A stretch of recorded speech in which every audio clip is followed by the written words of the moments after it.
ಪುನಃ ಪ್ರಾಪ್ತೆ ವಸಂತೆ ತು ಪೂರ್ಣಃ ಸಂವತ್ಸರೋऽಭವತ್ ಪ್ರಸವಾರ್ಥಂ ಗತೋ ಯಷ್ಟುಂ ಹಯಮೇಧೇನ ವೀರ್ಯವಾನ್. ಯಾವಾಗ ವಸಂತ ಋತುವು ಪ್ರಾಪ್ತವಾಯಿತೋ ದಶರಥ ಮಹಾರಾಜ ಪೂರ್ಣಿಮೆಯ ದಿನ ಸಾಂಗ್ರಹಣೇಷ್ಟಿಯನ್ನು ಮಾಡಿ ಅಶ್ವಮೇಧ ಯಾಗಕ್ಕೆ ಸಂಕಲ್ಪವನ್ನು ಮಾಡ್ತಾನೆ.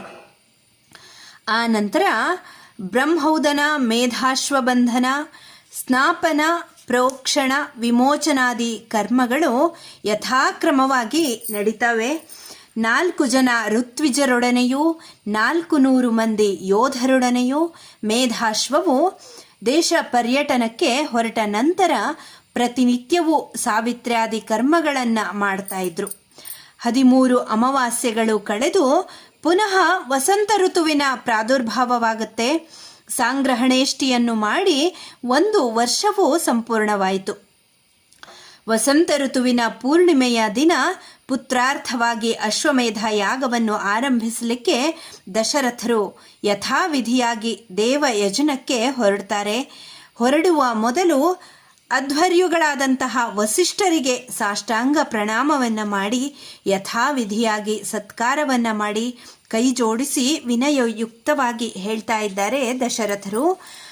ಪುತ್ರ ಪ್ರಾಪ್ತಿಗಾಗಿ ಆರಂಭಿಸಿರುವಂತಹ ಈ ಮಹಾಯಜ್ಞವು ಶಾಸ್ತ್ರವಿಧಿಯನ್ನು ಸ್ವಲ್ಪವಾದರೂ ಅತಿಕ್ರಮಿಸದ ರೀತಿಯಲ್ಲಿ ಆಚರಿಸಲ್ಪಡಲಿ. ದ್ರವ್ಯ ದೇವತಾ ಕರ್ಮಾದಿ ರೂಪವಾದಂತಹ ಯಜ್ಞಾಂಗಗಳಲ್ಲಿ ರಾಕ್ಷಸರಿಂದ ವಿಘ್ನ ಉಂಟಾಗದ ರೀತಿಯಲ್ಲಿ ಯಜ್ಞ ಕರ್ಮವನ್ನು ಮಾಡಿರಿ.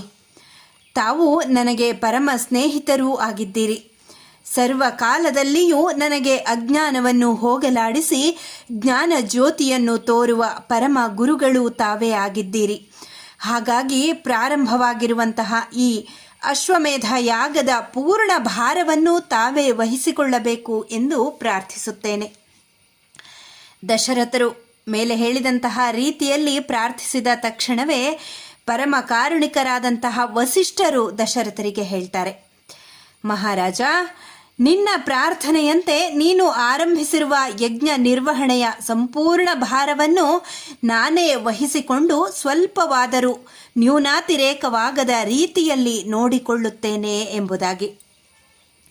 ನಂತರದಲ್ಲಿ ಬ್ರಾಹ್ಮಣರನ್ನು, ವೃದ್ಧರನ್ನು, ಶ್ರೌತ ಪ್ರಯೋಗ ಕುಶಲರನ್ನು, ಯಜ್ಞ ದ್ರವ್ಯಾಹರಣದಲ್ಲಿ ನಿಯುಕ್ತರಾದವರನ್ನು, ಪರಮ ಧಾರ್ಮಿಕರಾದ ವೃದ್ಧರನ್ನು, ಯಜ್ಞ ಕರ್ಮದ ಅಂತ್ಯವಾಗುವವರೆಗೂ ಸಂದರ್ಭೋಚಿತವಾದ ಕಾರ್ಯಗಳಲ್ಲಿ ನಿಯೋಜಿತರಾಗಿದ್ದಂತಹ ಸೇವಕರನ್ನು, ಇಷ್ಟಕಾದಿಗಳನ್ನು ಸಿದ್ಧಪಡಿಸಲು ಆಹ್ವಾನಿತರಾದಂತಹ ಶಿಲ್ಪಿಗಳನ್ನು, ಸೃಕ್ಕು, ಸ್ರುವ, ಚಮಸ, ಗ್ರಹ, ಯೂಪಾದಿಗಳನ್ನು ಮಾಡಲು ನಿಯೋಜಿತರಾದಂತಹ ಬಡಗಿಗಳನ್ನು, ಜ್ಯೋತಿಷಿಕರನ್ನು, ಚಿತ್ರಪಟಗಳನ್ನು ಬರೆಯಲು ನಿಯೋಜಿತರಾದಂತಹ ಚಿತ್ರಕಾರರನ್ನು, ರಸಾಭಿನಯ ಮಾಡುವಂತಹ ನಟರನ್ನು, ಭಾವಾಭಿನಯ ಮಾಡುವ ನರ್ತಕರನ್ನು ಕುರಿತು ಹೇಳ್ತಾ ಇದ್ದಾರೆ. ಋತ್ವಿಜರೇ, ನೀವು ರಾಜಶಾಸನಕ್ಕೆ ಅನುಸಾರವಾಗಿ ಯಜ್ಞಕರ್ಮವನ್ನು ಆರಂಭಿಸಿರಿ. ಶಿಲ್ಪಿಗಳು 1000 ಇಟ್ಟಿಗೆಗಳನ್ನು ಸಿದ್ಧಪಡಿಸಲಿ. ಮರಗೆಲಸದವರು ವಿಶಾಲವಾದ, ಉನ್ನತವಾದ ಮತ್ತು ಸುಂದರವಾದಂತಹ ರಾಜರ ನಿವಾಸಕ್ಕೆ ಯೋಗ್ಯವಾದ ರಾಜಸದನಗಳನ್ನು ನಿರ್ಮಿಸಲು ಉದ್ಯುಕ್ತರಾಗಲಿ.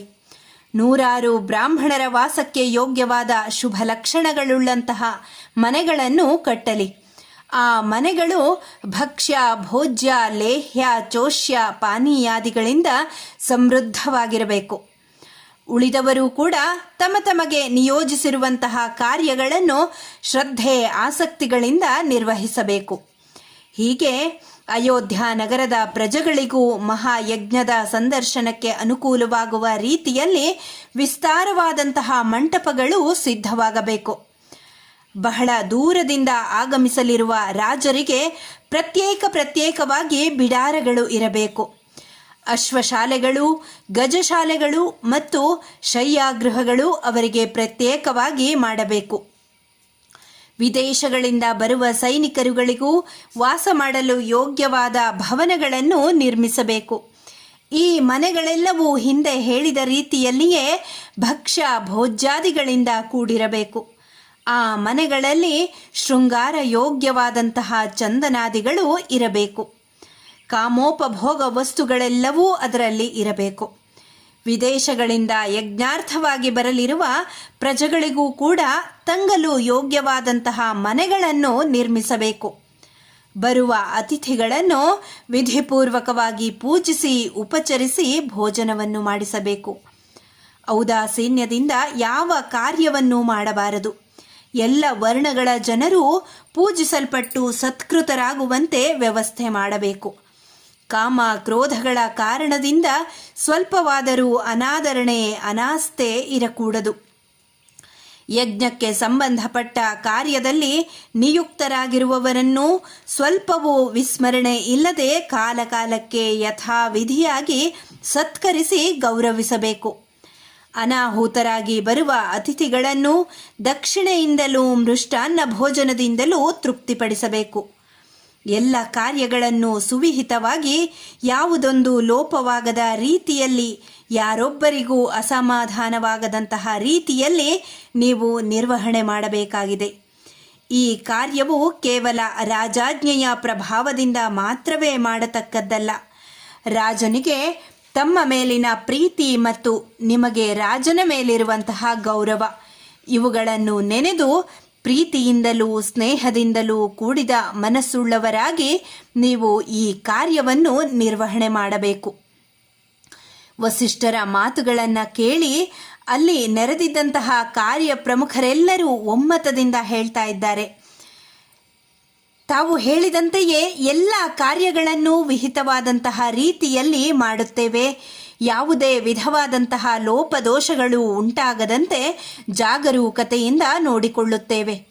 ಯಾರೊಡನೆಯೂ ಪರಿಹಾಸ್ಯವನ್ನಾಗಲಿ ವಿನೋದವನ್ನಾಗಲಿ ಯಾವ ವಿಷಯದಲ್ಲಿಯೂ ಔದಾಸೀನ್ಯವನ್ನಾಗಲಿ ಮಾಡದೆ ತಾವು ಹೇಳಿದ ರೀತಿಯಲ್ಲಿ ನಮ್ಮ ಕಾರ್ಯಗಳನ್ನು ನಿಷ್ಠೆಯಿಂದಲೂ ಶ್ರದ್ಧೆಯಿಂದಲೂ ಮಾಡಿ ತೀರುತ್ತೇವೆ. ವಸಿಷ್ಠರು ಸಂತುಷ್ಟರಾಗಿ ಅವರೆಲ್ಲರನ್ನೂ ಅವರವರಿಗೆ ನೇಮಕವಾದಂತಹ ಕಾರ್ಯಗಳನ್ನು ಮಾಡಲಿಕ್ಕೆ ಕಳುಹಿಸಿಕೊಡ್ತಾರೆ. ನಂತರ ಅಮಾತ್ಯ ಶ್ರೇಷ್ಠನಾದಂತಹ ಸುಮಂತ್ರನನ್ನು ಕರೆಸಿ ಹೇಳ್ತಾರೆ, ಈ ಪೃಥ್ವಿಯಲ್ಲಿ ಇರುವ ಧಾರ್ಮಿಕರಾದ ರಾಜರೆಲ್ಲರನ್ನೂ ಈ ಮಹಾಯಜ್ಞಕ್ಕೆ ನೀನು ಆಹ್ವಾನಿಸು. ಎಲ್ಲ ದೇಶಗಳಲ್ಲಿಯೂ ಇರುವ ಪ್ರಮುಖರಾದ ಸಾವಿರಾರು ಬ್ರಾಹ್ಮಣ, ಕ್ಷತ್ರಿಯ, ವೈಶ್ಯ, ಶೂದ್ರರನ್ನು ಸತ್ಕರಿಸಿ ಈ ಯಜ್ಞಕ್ಕೆ ಆಹ್ವಾನಿಸು. ವೇದಾಂಗ ಪಾರಂಗತನಾದ ಎಲ್ಲ ಶಾಸ್ತ್ರಗಳಲ್ಲಿಯೂ ನಿಷ್ಣಾತನಾದ ಸತ್ಯವಿಕ್ರಮನಾದ ಶೂರನಾದ ಮಿಥಿಲಾಧಿಪತಿಯಾದಂತಹ ಜನಕನನ್ನು ಈ ಯಜ್ಞಕ್ಕೆ ಆಹ್ವಾನಿಸು. ದಶರಥನ ಪೂರ್ವ ಸಂಬಂಧಿಯಾದ ಮಹಾನುಭಾವನಾದ ಜನಕನನ್ನು ನೀನೇ ಹೋಗಿ ಸತ್ಕರಿಸಿ ಆಹ್ವಾನಿಸು. ನೀನೇ ಹೋಗಿ ಆಹ್ವಾನಿಸಬೇಕಾದ ಉಳಿದ ರಾಜರ ಹೆಸರನ್ನು ಹೇಳುತ್ತೇನೆ ಕೇಳು. ಸ್ನೇಹಪರನಾದ ಪ್ರಿಯವಾದಿಯಾದ ದಶರಥನ ಮಿತ್ರನಾದ ಕಾಶಿರಾಜನನ್ನು ನೀನೇ ಹೋಗಿ ಸತ್ಕರಿಸಿ ಆಹ್ವಾನಿಸಬೇಕು. ವೃದ್ಧನಾಗಿಯೂ ಪರಮ ಧಾರ್ಮಿಕನಾಗಿಯೂ ಇರುವ ದಶರಥನ ಮಾವನಾದಂತಹ ಕೇಕಯ ದೇಶದ ಅಧಿಪತಿಯನ್ನು ನೀನೇ ಹೋಗಿ ಪುತ್ರ ಪರಿವಾರ ಸಮೇತನಾಗಿ ಯಜ್ಞಕ್ಕೆ ಬರಬೇಕು ಎಂದು ಆಹ್ವಾನಿಸಬೇಕು. ದಶರಥನ ಮತ್ತೊಬ್ಬ ಸ್ನೇಹಿತನಾದ ಯಶಸ್ವಿಯಾದ ಮಹಾನುಭಾವನಾದ ಅಂಗರಾಜ್ಯಾಧಿಪತಿಯಾದಂತಹ ರೋಮಪಾದನನ್ನೂ ಸತ್ಕರಿಸಿ ಕರೆದುಕೊಂಡು ಬಾ. ಉತ್ತರ ಕೋಸಲಾಧಿಪತಿಯಾದಂತಹ ಭಾನುಮಂತನನ್ನು, ಸರ್ವಶಾಸ್ತ್ರ ವಿಶಾರದನಾದಂತಹ ಪರಮೋದಾರನಾದ ಪುರುಷರ್ಷಭನಾದ ಮಗಧ ರಾಜನನ್ನು ಆಹ್ವಾನಿಸಬೇಕು.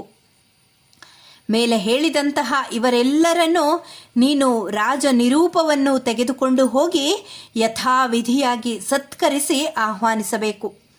ಪೂರ್ವ ದಿಕ್ಕಿನಲ್ಲಿರುವ ರಾಜರನ್ನು, ಸಿಂಧು ಸವ್ವೀರಾಧಿಪತಿಗಳನ್ನು, ಸೌರಾಷ್ಟ್ರದ ರಾಜರನ್ನು, ದಕ್ಷಿಣ ದಿಕ್ಕಿನಲ್ಲಿರುವಂತಹ ದೇಶಗಳ ಅಧಿಪತಿಗಳನ್ನು, ನಿಷ್ಠಾವಂತರಾದ ದೂತರನ್ನು ಕಳುಹಿಸಿ ಆಹ್ವಾನಿಸು. ಇವರಲ್ಲದೆ ಭೂವಲಯದಲ್ಲಿರುವಂತಹ ನಮ್ಮ ರಾಜನಿಗೆ ಪ್ರಿಯರಾದ ಇತರ ರಾಜರನ್ನು ಪರಿವಾರ ಸಮೇತರಾಗಿ ಅಶ್ವಮೇಧ ಯಾಗಕ್ಕೆ ಕೂಡಲೇ ಆಗಮಿಸುವಂತೆ ಆಹ್ವಾನಿಸಬೇಕು. ಸುಮಂತ್ರನು ವಸಿಷ್ಠರು ಹೇಳಿದ ಮಾತುಗಳನ್ನು ಗ್ರಹಿಸಿ ತಥಾಸ್ತು ಎಂದು ಅವರನ್ನು ಬೀಳ್ಕೊಂಡು ತನ್ನ ನಿವಾಸಕ್ಕೆ ಬಂದು ರಾಜನ ನಿರೂಪಣೆಯನ್ನು ಒಯ್ಯಲು ಸಮರ್ಥರಾದವರನ್ನು ಕೂಡಲೇ ಕರೆಯಿಸಿ ವಸಿಷ್ಠರ ಆದೇಶದ ರೀತಿಯಲ್ಲಿಯೇ ಸಿಂಧು, ಸವ್ವೀರ, ಸೌರಾಷ್ಟ್ರ ಮುಂತಾದಂತಹ ರಾಜ್ಯಗಳಿಗೆ ಆಹ್ವಾನ ಪತ್ರಿಕೆಗಳನ್ನು ಕೊಟ್ಟು ಕಳುಹಿಸಿದನು. ಜನಕ ಕಾಶಿರಾಜ ಕೇಕಯ ರಾಜನನ್ನು ಆಹ್ವಾನಿಸಲು ವಸಿಷ್ಠರ ಆದೇಶದಂತೆ ಧರ್ಮಾತ್ಮನಾದಂತಹ ಸುಮಂತ್ರನೇ ರಾಜ ನಿರೂಪಣೆಯೊಡನೆ ಹೊರಡುತ್ತಾನೆ. ಯಾರು ಯಾರು ಯಾವ ಯಾವ ಕಾರ್ಯಕ್ಕೆ ನಿಯೋಜಿತರಾಗಿದ್ದರೋ ಅವರು ತಮ್ಮ ತಮ್ಮ ಕಾರ್ಯವು ಮುಗಿದ ತಕ್ಷಣವೇ ವಸಿಷ್ಠರ ಬಳಿಗೆ ಬಂದು ಕಾರ್ಯ ಸಮಾಪ್ತಿಯ ವಿಷಯವನ್ನು ನಿವೇದಿಸುತ್ತಿದ್ದರು. ಸುಪ್ರೀತರಾದಂತಹ ವಸಿಷ್ಠರು ಅವರಿಗೆ ಹೇಳ್ತಾರೆ, ಯಜ್ಞವು ನಡೆಯುತ್ತಿರುವ ಸಮಯದಲ್ಲಿ ಯಾರನ್ನೂ ಕೂಡ ಪರಿಹಾಸ್ಯ ಮಾಡಲಾಗದು. ವಿನೋದದಿಂದಾಗಲಿ ಔದಾಸೀನ್ಯದಿಂದಾಗಲಿ ದಾನ ಮಾಡಬಾರದು. ಔದಾಸೀನ್ಯದಿಂದ ದಾನ ಮಾಡಿದರೆ ದಾನಿಯೇ ವಿನಾಶ ಹೊಂದಿಬಿಡುತ್ತಾನೆ. ಇದರಲ್ಲಿ ಯಾವ ಸಂಶಯವೂ ಇಲ್ಲ. ಇದು ನಿಮ್ಮ ಮನಸ್ಸಿನಲ್ಲಿ ದೃಢವಾಗಿರಲಿ.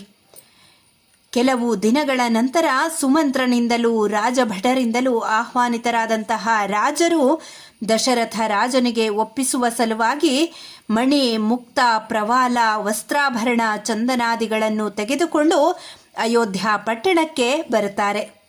ಬಂದಂತಹ ರಾಜರನ್ನು ಯಥಾವಿಧಿಯಾಗಿ ಸತ್ಕರಿಸಿದ ನಂತರ ಸುಪ್ರೀತರಾದಂತಹ ವಸಿಷ್ಠರು ದಶರಥನ ಬಳಿಗೆ ಬಂದು ಹೇಳ್ತಾ ಇದ್ದಾರೆ, ನಿನ್ನ ಶಾಸನದಂತೆ ಪೃಥ್ವಿಯ ಎಲ್ಲ ರಾಜರೂ ಬಂದಿದ್ದಾರೆ. ಯಥಾ ಯೋಗ್ಯವಾಗಿ ಅವರವರ ಘನತೆಗೆ ತಕ್ಕಂತೆ ನಾನು ಕೂಡ ಅವರನ್ನು ಸತ್ಕರಿಸುತ್ತೇನೆ. ಸುಸಮಾಹಿತರಾದಂತಹ ಪುರುಷರಿಂದ ಯಜ್ಞಕ್ಕೆ ಬೇಕಾಗುವ ಸಂಭಾರಗಳೆಲ್ಲವೂ ಸಿದ್ಧ ಮಾಡಲ್ಪಟ್ಟಿವೆ. ಯಜ್ಞ ಮಾಡುವ ಸಲುವಾಗಿ ನೀನು ಕೂಡ ಸರ್ವೋಪಕರಣಗಳಿಂದ ಸಜ್ಜಿತನಾಗಿ ಅನತಿ ದೂರದಲ್ಲಿಯೇ ಇರುವ ಯಜ್ಞ ಮಂಟಪಕ್ಕೆ ಹೊರಡಲು ಸಿದ್ಧನಾಗು. ಮನಸ್ಸಿನಲ್ಲಿ ಚಿತ್ರಿಸಿದಷ್ಟು ಶೀಘ್ರವಾಗಿ ಮತ್ತು ಸುಂದರವಾಗಿ ಅತ್ಯಲ್ಪ ಕಾಲದಲ್ಲಿ ನಿನ್ನ ಮನಸ್ಸಂಕಲ್ಪದಂತೆಯೇ ನಿರ್ಮಿಸಲ್ಪಟ್ಟಿರುವಂತಹ ಈ ಯಜ್ಞ ಮಂಟಪವನ್ನು ಮತ್ತು ಅದರ ಸುತ್ತಲೂ ಇರುವಂತಹ ರಾಜಗೃಹಗಳನ್ನು ಸಂದರ್ಶಿಸು.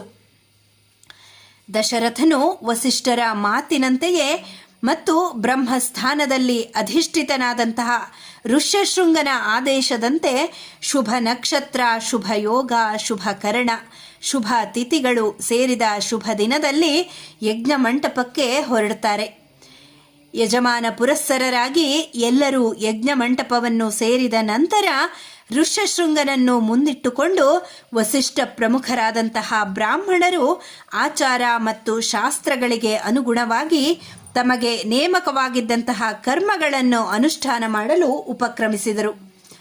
ದಶರಥ ರಾಜನು ಪತ್ನಿಯರ ಸಮೇತನಾಗಿ ಯಜ್ಞ ದೀಕ್ಷಾಬದ್ಧನಾಗಿ ಯಜಮಾನನ ಸ್ಥಾನವನ್ನು ಅಲಂಕರಿಸಿದನು. ಇಲ್ಲಿಗೆ ಬಾಲಕಾಂಡದ 13ನೆಯ ಸರ್ಗ ಸಮಾಪ್ತಿಗೊಂಡಿದೆ. ಧನ್ಯವಾದಗಳು.